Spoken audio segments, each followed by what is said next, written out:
Les impôts des États et des villes sont des facteurs qui doivent être considérés dans le cadre du mode de détention d'un bien immeuble aux États-Unis.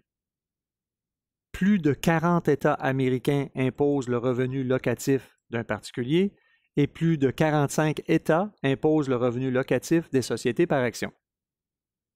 Lors de la vente, le gain en capital sera imposé aux fins fédérales et dans l'État où l'immeuble est situé.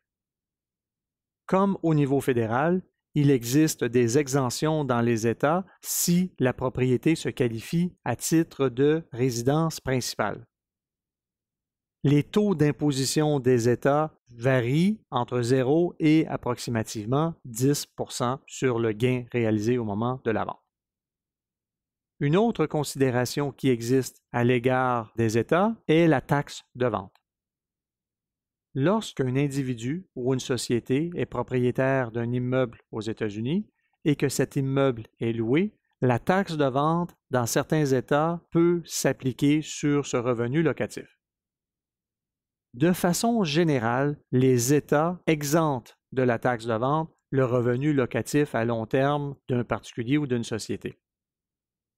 Le revenu locatif à court terme pourrait être taxé.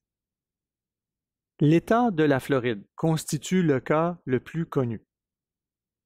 L'État de la Floride assujettit le revenu locatif d'un immeuble à la taxe de vente de l'État, du comté et de la ville lorsque l'immeuble est loué pour une période de 6 mois au moins. Cette règle a pour but de s'assurer que les propriétaires de logements résidentiels compétitionnent les hôtels sur une base équitable, où les deux types de locations sont visés par la taxe de vente. La plupart des autres États ne taxeront pas la location à court terme, sauf dans la mesure où nous parlerons d'une location journalière ou hebdomadaire. Lorsque la facture est émise pour le revenu locatif, il est important d'indiquer séparément sur cette facture le montant de la location et de la taxe de vente. Il est à noter que ces règles s'appliquent sans égard à la résidence du locataire.